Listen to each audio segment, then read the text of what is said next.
Hi, I'm Chef Gail Sokol and welcome to my kitchen. Today we're talking about the 3 tips to making the perfect meringue. And a meringue is those egg foams that you use in things like cookies, like meringue mushrooms, or the top of a lemon meringue pie, or even in sponge cakes. First tip, pay attention. Clean, dry, grease-free electric mixing bowl and a whip attachment. It's gotta be debris-free, no dirt, no leftover batter from another cake, no butter, no grease. It's gotta be perfectly dry. And don't even think about drying it with a kitchen towel because that's going to put more debris back on it. Use a clean paper towel. Most important, grease-free because egg foams won't accept as much air if there's any fat or any debris in that bowl or on that whip. Tip 2, when you separate your eggs and making your egg foam, make sure your egg whites are at room temperature.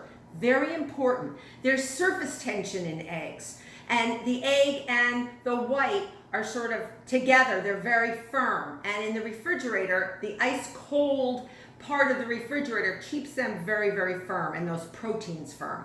When you separate them and you have your egg whites, let them sit out for about an hour at room temperature, or you can even put the whole egg into a bowl of warm water to get it at room temperature that much faster. When you separate them, be very careful because you don't want to get any yolk into the white. Now, when their surface tension is relaxed and they're at room temperature, a lot more air can get in there and you increase your volume and get the most voluminous meringue you're going to get. Third tip, sugar. We usually add granulated sugar into our meringues, and you want to do that not during the foaming stage. You want to do that almost at soft peaks. You want to start spoonful for spoonful. You don't want to add more than a tablespoon at a time.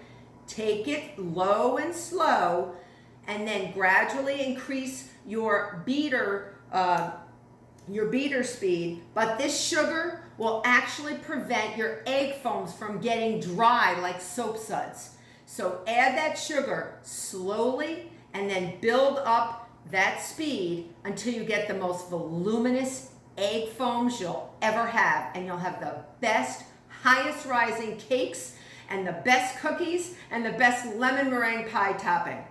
So I hope you've enjoyed these tips. Be a subscriber because there's many more videos.